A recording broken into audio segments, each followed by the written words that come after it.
Welcome to Topper Talk, your number one Western Kentucky athletics podcast. I'm your host, Stephen Moffitt, and I'm joined by co-host Tyler Bailey. Hilltopper Nation, whether it's happening on the hill or on the road, grab those red towels, stand up and cheer, because it's up next on Topper Talk. Welcome back to another edition of Topper Talk Podcast. As always, you can follow us on Twitter at Topper_Talk. And now we're on Instagram. So follow us on Instagram as well. Same handle there, Topper_Talk. Easy to find. More content if you want to come follow us and see what we're posting there. Obviously, just go click follow. We'd love to have you. Rolling straight into another position series breakdown off the heels of a really good one last week with our first ever guest breaking down the D-line and linebackers. Just a really overall positive episode, man. Just we gained a lot of traction with it, a lot of new listeners, a lot of people giving us great feedback and really seem to like it. So obviously, we thank everybody for listening, tuning in, and really enjoying the content. Obviously, we hope to keep that ball rolling as we go through these position series. And then who knows, hopefully if we can, we'll have more guests later on down the line and kind of share some of that, that exclusive kind of content and look into, players' life and their journey and, what they see in their locker room from their brothers. I think that was a really just awesome episode. So Tyler, got you here with me, man. We're about to dive into two position groups today again. We're going to do the secondary. That's the cornerbacks and defensive backs. And we're also going to do special teams unit, man. You ready to dive into these? Hell yeah, I am, man. I'm ready to look at what we lost, what we gained, and, of course, special teams to see who's going to be kicking it down the field and getting them extra points for us. That's right. We're going to be starting off with the secondary first. So, again, like I said, this is cornerbacks and defensive backs. That unit is coached by Devon Brown, first-year coach, like we covered in the coaches episode earlier in the series. Phil Steele has this unit ranked as the number 3 unit in Conference USA, which is tied with UTEP and behind number 1 MTSU and number 2 Louisiana Tech. This group is led by Upton Stout. He is a 5'9", 180-pound sophomore cornerback, and he's also on Phil Steele's preseason All-CUSA second team. First of all, as usual, we're going to touch on the players that we've lost, the guys that were here last year that aren't going to be here for various reasons. So just running down that list real quick, we've got, last year, first team, All-Conference USA cornerback Khalif Halassi. He ended up exhausting his eligibility, went to the NFL draft, didn't get drafted, but did sign an undrafted free agent contract with the Kansas City Chiefs and currently, battling for hopefully a roster position. We'd love to see him make it. He was a good impact player here. We hope he makes it to the next level. We also lost safety Caleb Oliver, also eligibility. He's moved on to the XFL, just signed with the Defenders, who recently also had Lucky Jackson playing for them, who is now in camp with the Vikings, getting a shot in the NFL. So love to see it. Kind of a familiar name and face. The Defenders must like some toppers, so we like to see that. And then we also lost cornerback Dominique Bradshaw, again eligibility. We lost cornerback BJ Wagner. He transferred to Northern Arizona. Then we lost cornerback Travis Collier, transferred to Jacksonville State. So somebody on the schedule this year. Something to keep an eye out on there. Then we lost safety AJ Braithwaite. He transferred to Arkansas, so moved up to the SEC. And then we lost safeties AJ Shaw and safety CJ Jones. So, again, it's this position group really reminds me a lot of the defensive line and the linebackers in the fact that I understand why we weren't voted higher as far as the position unit ranking with Phil Steele. Obviously, number 3 is a lot better than 5 and 6 that we saw in those other ones, but there is a lot of turnover, a lot of impactful players left and moved on to the next level or moved on to other schools. But that's okay, because I still think, as we dive into what we added and who's still here and projected starters, there's still plenty of talent on this roster. So I guess, Tyler, give me just a quick breakdown snapshot of what you think of, just everybody we lost here. What's your thoughts on those guys and who's not here? Well, I mean, that is a lot of experience gone. You got Khalif Halasi. He was our number 3 tackler. He had 65 tackles last season. You had Caleb Oliver. He had 63 tackles. He was our number 4 tackler and also had 4 interceptions. Dominic Bradshaw, he had 13, or he was our number 13 tackler on the team last year. AJ Braithwaite, he had 1 interception, 17 tackles. AJ Shaw, he had 19 tackles, and CJ Jones had 16 tackles. Now, according to Phil Steele, we lost 6 of our top 10, and the second and third string combined last year for just 16 tackles. So I think it is going to be a youth movement, but that is a lot of tackles and a lot of experience gone. But yeah, that's a tough pill to swallow. So I believe so. I agree, and I do need to clean up one thing. I think Khalif Halasi, I think he still had eligibility left, but he went to the draft with 1 year left. So I said eligibility, but he just tested the pro waters and ended up going that route. So let me clarify that remark before I move on.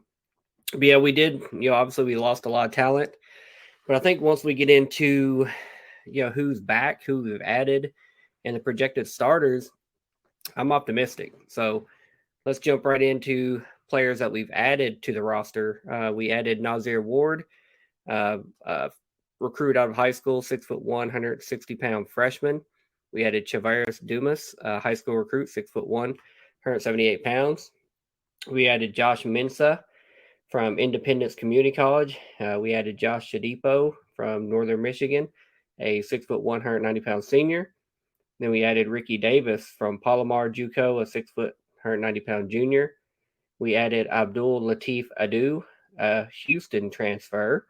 Then we added Takolve Williams, a 6', 211-pound redshirt senior, who is a grad transfer from Alderson Broaddus University, and previously before that had played at Kansas University as a wide receiver. So, went to Kansas, ended up stepping back, going JUCO, and switched positions to the other side of the ball. So I think that's interesting, and a lot of depth there. Good transfers. When you lose that much production, like you were talking about earlier, I mean, you see, we added 2 or 3 JUCO guys. We added a Houston transfer. So I think we really backfilled, with good depth, good talent, and makes me feel a lot better about just the overall depth chart and who we have available to us. So now we're going to talk about projected starters. And again, like we say every episode, this is from the Phil Steele preseason magazine. Nothing about this or these players are set in stone. Obviously, these battles are still being played out in fall ball, and until September 2nd rolls around, we don't know. But these are the projected starters as it stands right now. At one cornerback position, we have Upton Stout. The other cornerback position, we have Davion Williams. He's a 6', 180-pound senior. At the strong safety position, we have Rome Weber. He's a 5'11", 196-pound senior. And then at the free safety position, we have Talik Allen, a 6'1", 205-pound sophomore. So, when I look across that, just those projected starters and who we've added, almost all the projected starters, ironically enough, are all transfers except for Talik Allen, if I'm not mistaken. And he entered the portal this last year and withdrew his name and stayed with us. Upton Stout come from North Texas, Davion Williams from Michigan State, and Rome Weber from Wyoming. So, just a room full of transfer portal guys, which, is another thing we talk about often, that we lose guys occasionally. It's going to happen. But at the same time, the portal magician, Tyson Helton, does what he does, goes out and identifies and finds talent and brings them to the hill, and these guys are starters. So, obviously identifying the right talent. So, Tyler, jump in again. What's your thought on just all these additions? A lot of talent there, obviously, and the projected starters that we have. Oh yeah, I think the projected starters. You got sophomore, senior, senior, sophomore. Rome coming from Wyoming. I'm glad to have him here for a second year. I think this is a strong backfield, and I think we got kind of disrespected by being behind MTSU. I mean, for the love of all things holy, what do they have down there other than just a garbage heap? Uh, but no, I am happy with this with our defensive backs with the starting four. Uh, of note of this Nazir Ward, he came out of high school. I just want to kind of throw this in. There's a little tidbit. I like researching. He came out of high school as a 3-star recruit. He chose us over Arkansas State, Charlotte, Coastal Carolina, FIU, FAU, Grambling State, Illinois State, Indiana, James Madison, Syracuse, Temple, and Towson. So it's good that our coach was able to get him here, and I'm hoping see him on the field sometime during this season. See what it's all about. Yeah, I don't think anybody should be complaining about Tyson Helton's recruiting. I mean, he is proven year in and year out, and I've said it multiple times from a personnel coaching standpoint, identifying good talent, and then players, whether it be high school, JUCO, portal, wherever he's finding them, picking up trash somewhere along the road, he's finding them and getting them on the field. Really love what Tyson Helton's doing, what he's building here. And I think this season is going to be a good one. It's going to be one that we remember for a long time. Let's jump into. Go ahead. All right. Can I also talk about the tackles that the starters have? Talik Allen has 47 tackles, 2 tackles for loss, 2 pass breakups, and 1 quarterback hurry. Upton Stout has 44 tackles, 0.5 tackles for loss, 2 pass breakups, 4 interceptions. Kendrick Simpkins had 1 tackle for loss, 3 pass breakups, 1 interception. Davion Williams, he had 25 tackles, 5 pass breakups last season. Rome Weber, he had 21 tackles and 4 pass breakups, and that is it for at least the starting players that we got out there. Yeah, a lot of production coming back. I think, again, I'm biased. We're biased. I think we're better than the number 3 unit in the league. I think we're number 1, number 2. Like I always say, top 2, not 2. So I think we've got a really solid batch of guys and a lot of talent on the roster. We're also going to touch on the rest of the depth chart, the rest of the guys on the roster that we haven't touched on so far. First off, we got cornerback TJ Springer, 6'1", 190-pound junior. Then we've got Amari Smith, a 6', 170-pound redshirt freshman. We've got Daniel Edwards, that's a 5'11", 170-pound sophomore. He was a transfer from Illinois, if I'm not mistaken. We've got Xavier Shaw, who's a 6', 170-pound sophomore. Manny Moss, who's a 6', 192-pound redshirt freshman. Darius Thomas, 6'2", 205-pound sophomore. Kewan Harris, a 6'1", 210-pound senior. Denzel Alien, a 6'2", 212-pound junior. And then Alex Ford, a 5'11", 185-pound redshirt freshman. So again, the rest of the depth chart kind of backs up, what we talked about earlier, that it's really, really a young unit. And I think that, I think we have a ton of talent on the roster right now. I think we have, one of the best secondaries in the league right now. And then when you look at our depth chart and you see all that youth, that's guys that are, iron sharpens iron, fighting for minutes, fighting for snaps, fighting to get on the field any way possible. These guys are that learned behind some good ones last year, learning behind good ones this year. So, I'm excited not only for the group this year, but just going forward, assuming we return most of that bunch. We don't know what the portal's going to do. It giveth, it taketh. But I'm optimistic about just the secondary defensive back safeties as a whole, right now and in the years to come. So really, really excited for that. We're going to jump into the questions that we ask for every single position. I'm going to put you on the spot, Tyler. What do you think is the strength of the secondary? Well, you just kind of mentioned it. I think the strength is that these guys had to sit there last year and play behind, the players that left and got better by playing against them and against going against some really good receivers there in practice. I'd agree. I think my strength is that our starters are all very experienced. I think those guys have all seen a lot of minutes, a lot of snaps, a lot of plays on the field.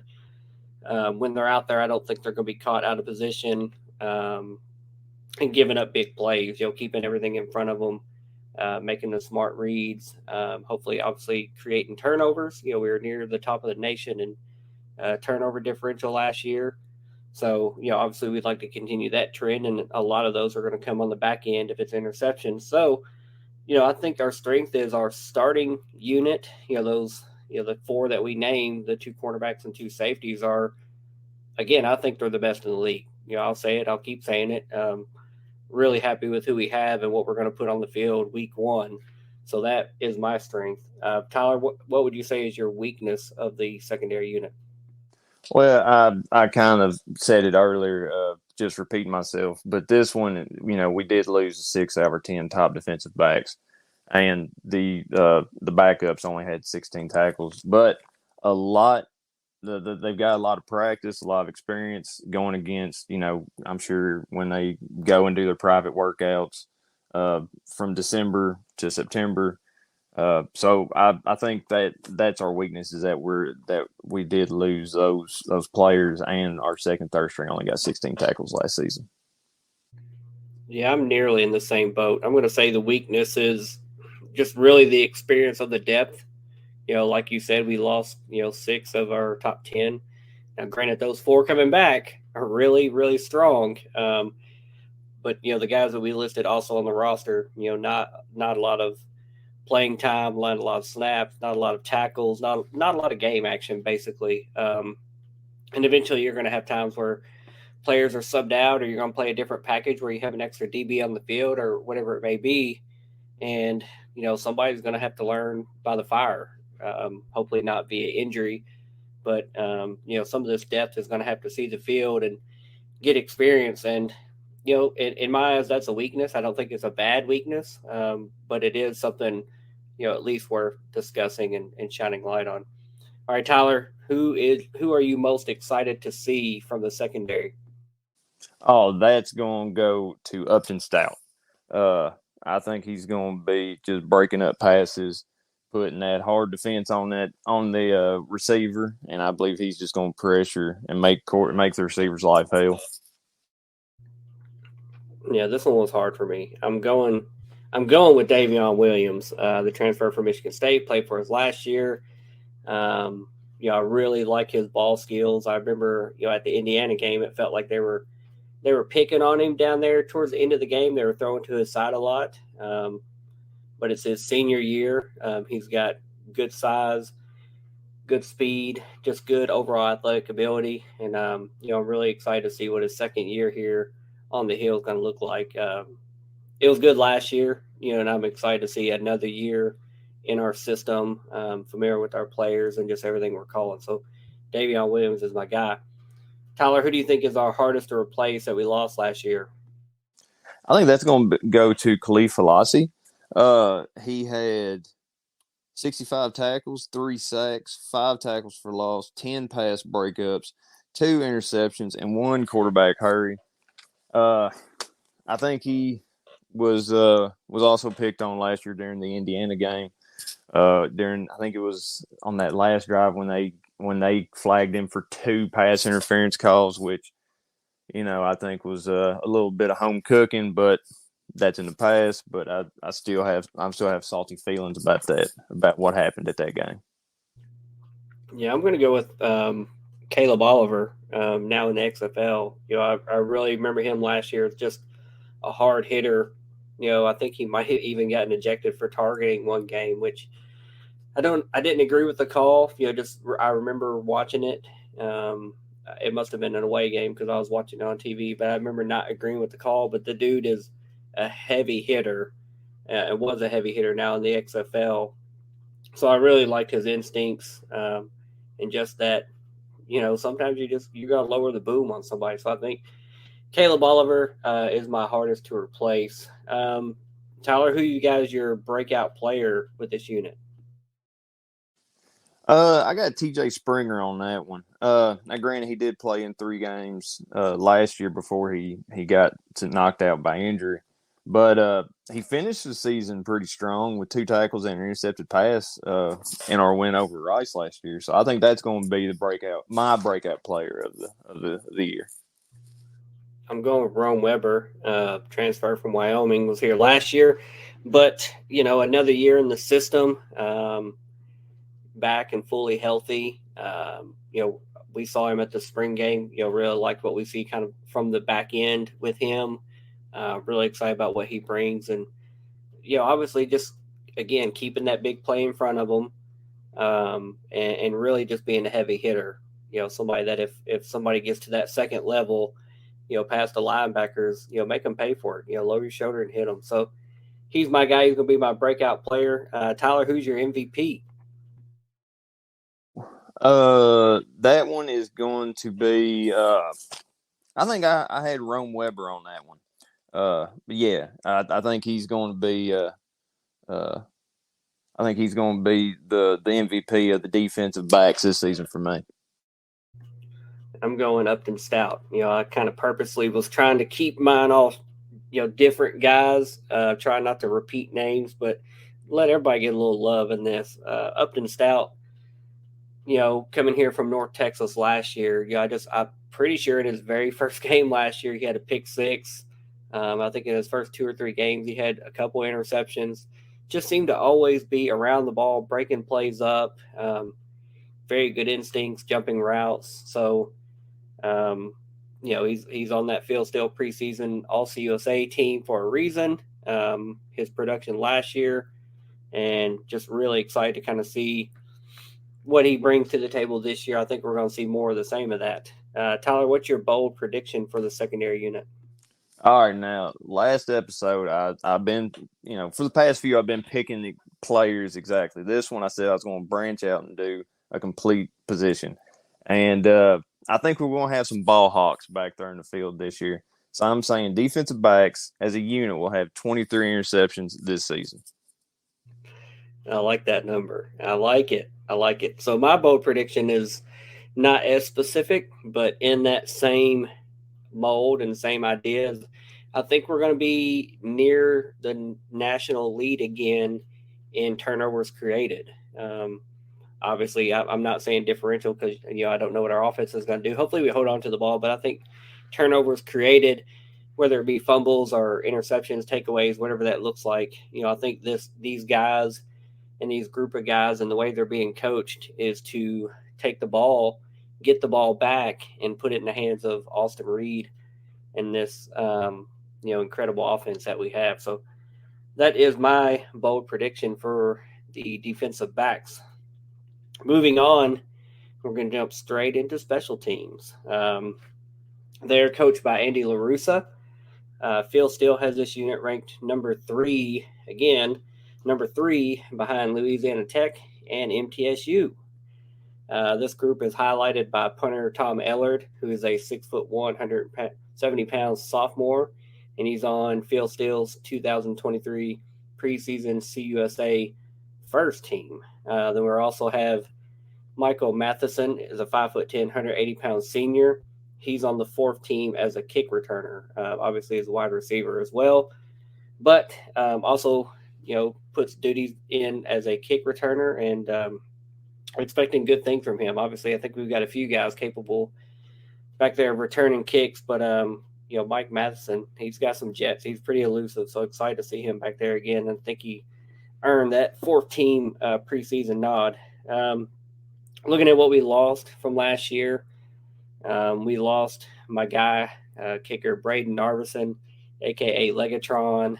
He transferred to North Carolina State. Last year he was coming off double hip surgery and made 15 out of 21 field goals with a long of 51 yards. So we're going to miss Legatron, but as we dive into the guys still on the roster, we've got plenty of legs still here, so we're going to be just fine. We also lost punt returner Jalen Hall. He was a wide receiver for us as well. His eligibility was exhausted. And then we added punter Jared White, a high school recruit, 6'2", 211 pounds. So, again, Tyler, give us a quick snapshot of what your thoughts are on the special teams unit, and I guess specifically what we lost, from last year's team coming into this year. I mean, it's hard losing Braden Arvison. I mean, that is impressive as hell coming back from double hip surgery and be able to go 15 to 21 with your longest one of 51 yards. Jalen Hall, he averaged 11.8 punt yards per punt return. He had his first punt return touchdown we've had here at Western since the season of 16. So that's bad losing them. I think our what we lost. I hate that we lost him to Narvison, North Carolina State. I wish him the best, but I think what we got coming in is definitely going to help us out, especially with our punter. I can see MTSU, another dig at them having to have a good special teams because their punter spends 80% of his time out there on the field because they keep going 3-0 or 3 and out, but screw them. But no, I think it sucks what we lost because Legatron, never missed Narvison. The man was almost automatic, except for the Indiana game last year. But once again, I'm having flashbacks. That's all I gotta say about that. Yeah, you're cracking me up. Yeah, MTSU's MVP probably is their special teams unit. They're a special teams school. And yeah, Narvison, I didn't want to talk about the IU game last year. I still fully believe if he was healthy, fully healthy 100%, that he makes that game-winning kick opportunity that we had that he came just short on, and we win that game last year in Bloomington. But it's neither here nor there. We lost. Great game, tough battle, long drive home after that loss. But that's okay. We're going to dive into the projected starters, again, from the Field Steel magazine. Right now at kicker, the projected starter is Lucas Canario, 5'11", 175-pound redshirt freshman. The starting punter is Tom Ellard, the returning punter, the Aussie. Kickoff specialist likely to be Corey Munson, a 6'2", 205-pound senior. Mr. Do-It-All since he's been here. I think he's done everything as far as kicking duties goes. Then punt returner.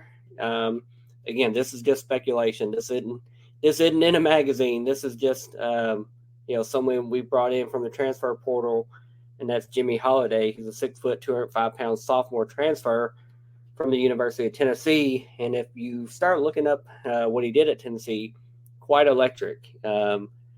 If he gets that ball in his hands and has space, he's elusive, tough to catch, can make some plays. So might really be someone we can plug and play right into Jalen Hall's old position and hopefully not miss a beat. Then we've also got kick returner Michael Matheson, again on the preseason All-USA team. And then long snapper Rex Robich, a 6'3", 225-pound redshirt sophomore. And again, long snapper is one of those positions that we don't talk about it much. There's only 2 of them on the roster. But it's one of those positions that, besides the center that hikes the ball every play, might be one of the most important because you don't want, if you're talking about the long snapper, it usually means something went wrong. It's a bad snap, a bot snap. is really going to hurt your field position or your kick or the effectiveness of the punt, whatever it may be. And, obviously, none of that in the field position battle or just trying to get points on the board. You don't want either one of those things to happen. So, very important position, undervalued in my opinion. Um, but yeah, I think we'll be fine there as always. I don't think I can ever really recall a time we had a bad long snapper and I've had to worry about it. So let's also talk about others on the roster. We've got a kicker punter Nolan McCord, who's a 5'11", 170 pound sophomore. And then we've got kicker Antonio Chata, who's a 5'8", 210 pound redshirt freshman. Phil Steele giving him 305 on the scale. WKU sports profile 210. I went with 210, not 305, Mr. Steele. I usually don't question you, but I don't think we have a 300-pound kicker on our roster. And then lastly, we've got another long slapper in Trey Naughton, a 6', 195-pound redshirt freshman. So, Tyler, before we jump into those questions, I guess, give me your just at a glance thoughts on the starters on the special teams unit. Of our starters, I mean, it's good to have them. Tom Ellard, and he's had a lot of experience here. I think we've had good luck with the Australian recruits that we've gotten in.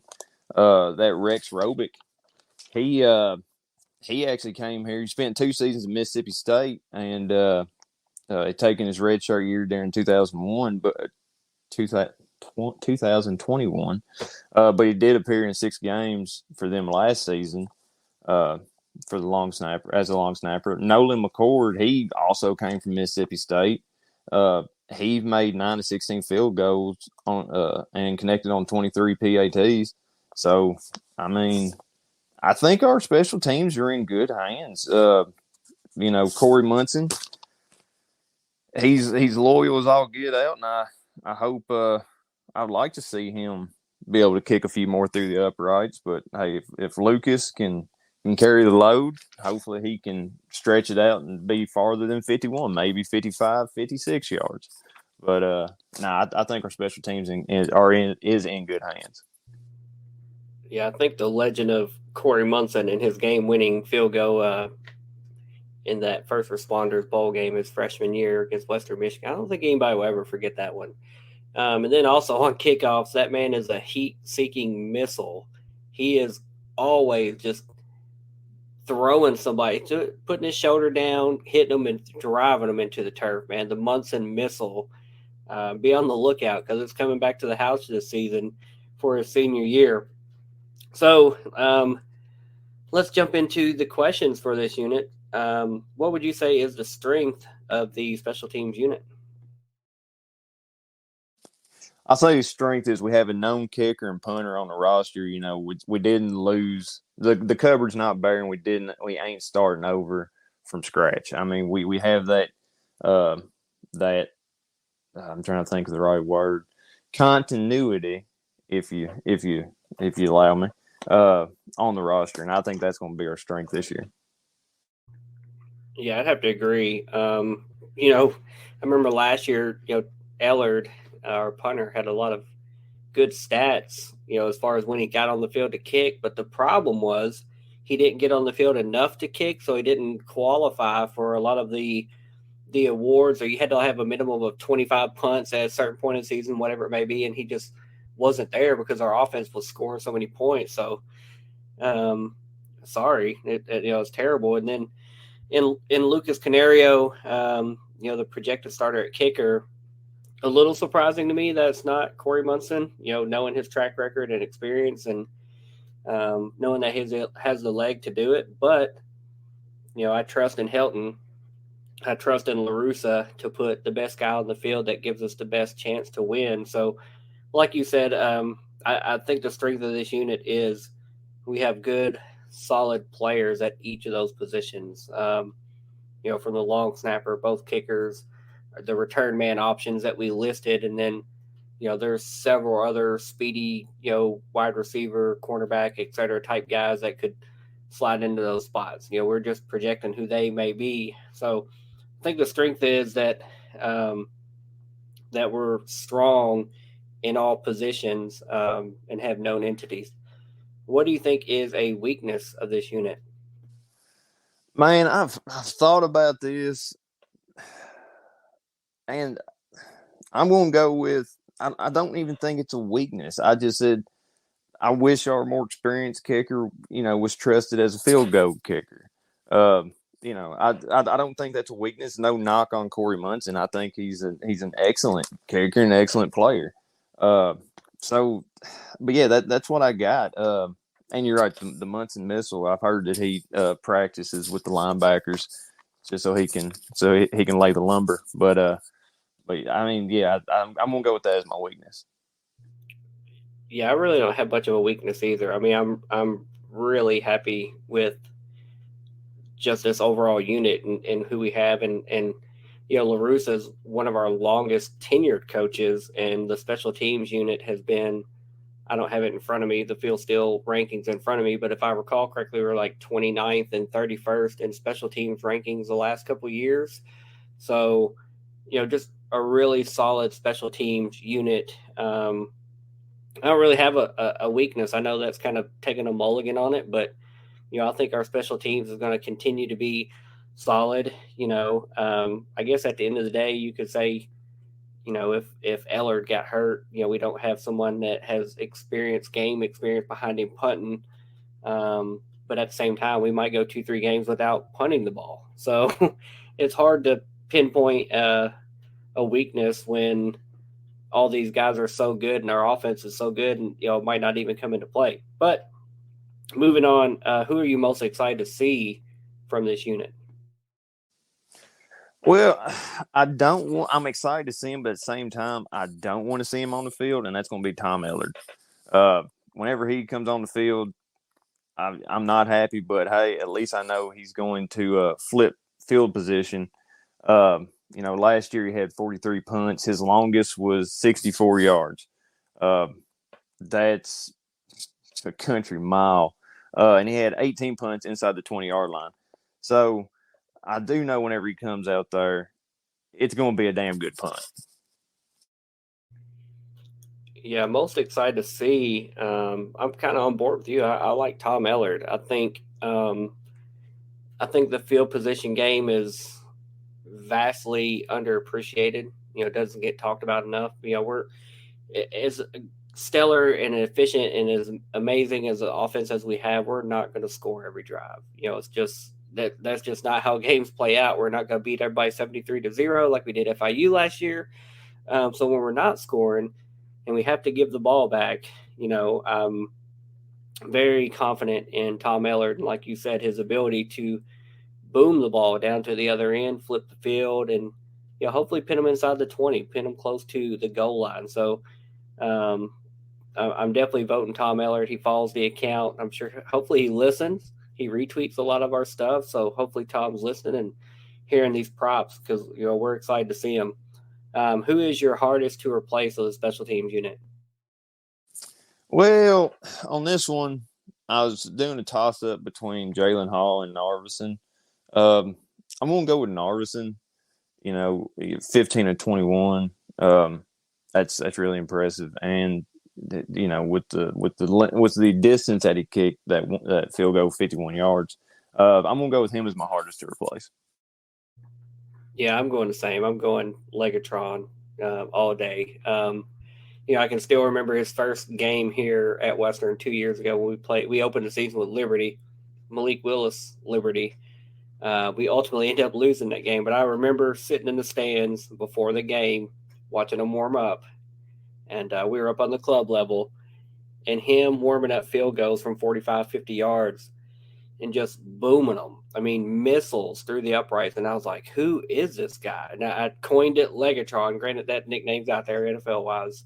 Um, but I was really impressed with him. In his entire tenure year, he kind of proved, he had a very strong, accurate, consistent leg. Unfortunately, he went through some injuries last off season, had, surgery, came back last year, not full strength. but still was a very good player. A steady hand for us back there, kicking kicks. So I think he's definitely the hardest to replace. Who is going to be your breakout player in the special teams unit? I'm gonna go with Lucas Carnerio on that one.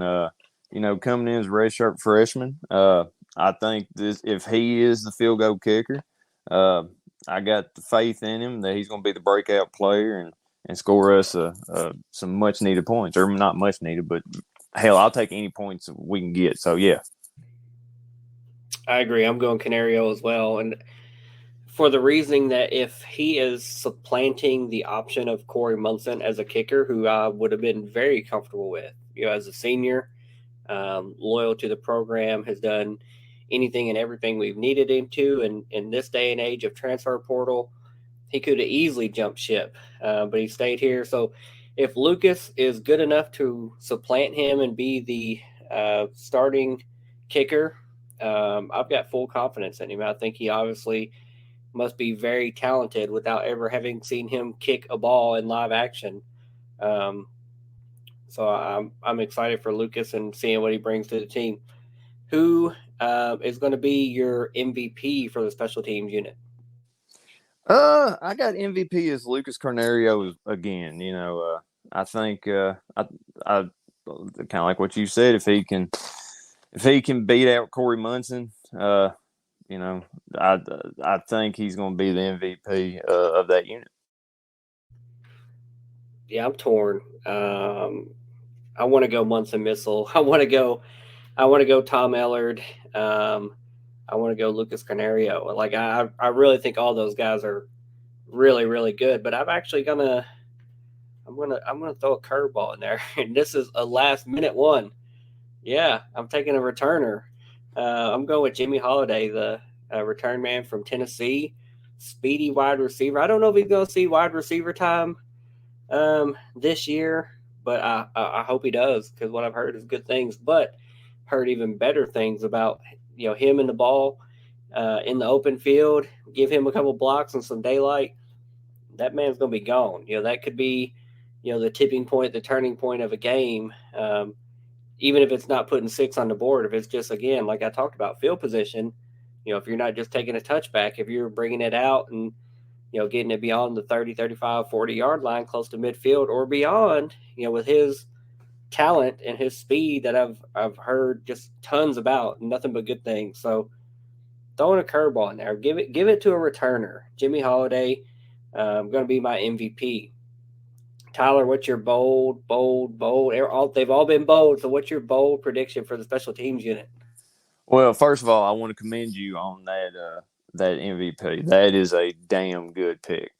Now, because I think Jimmy Holiday is going to do amazing things. Now on this one, I don't think it's as bold as my previous ones, but it has to do with Tom Ellard. So let's just jump into it.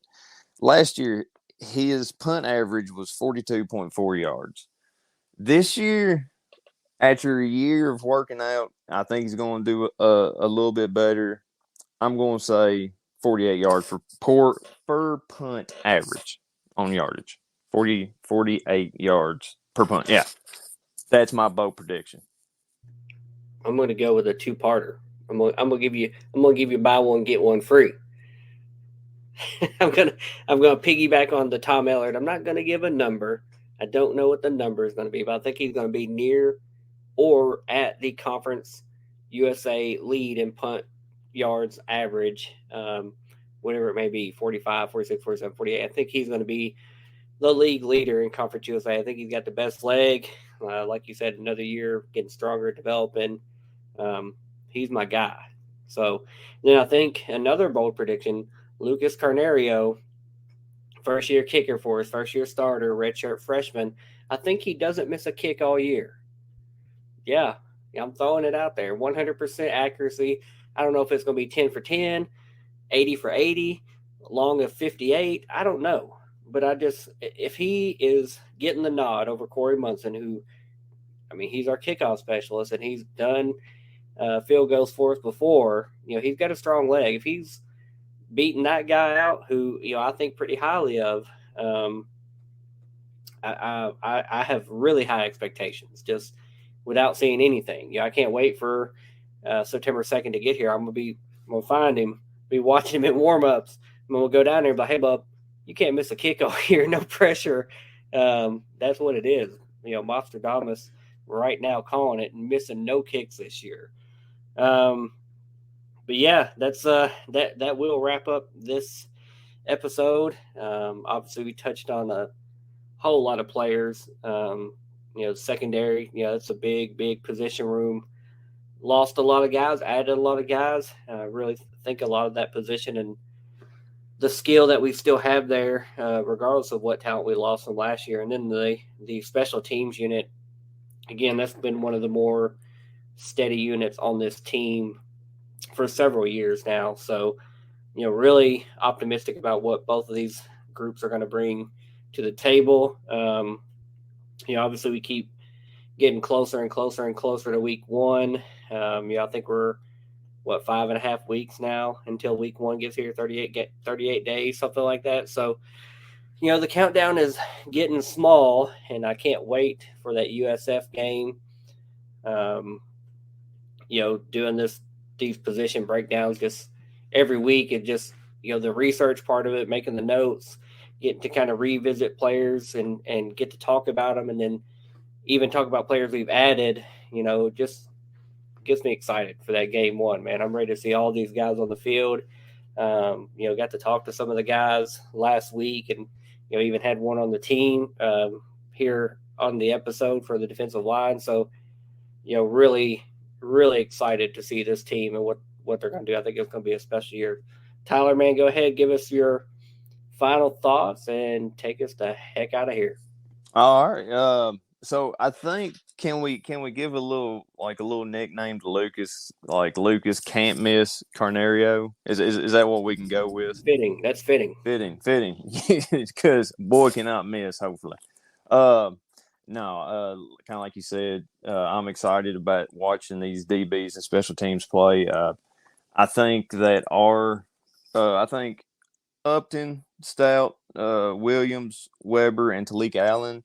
Especially Talik Allen's going to give wide receivers and quarterbacks nightmares, and I'm really hoping that they just tear up that some no-name receiver from Ohio State. I can't, some loser, some nerd, no, I think we have a great team, a great group of guys that we've been looking at, and I saw something on Twitter a few days ago, and it was like, between Marshall and Western, and Todd Stewart gave, it's like, we'll be open for, a match. And all I got to say is, come on, Marshall, don't be scared.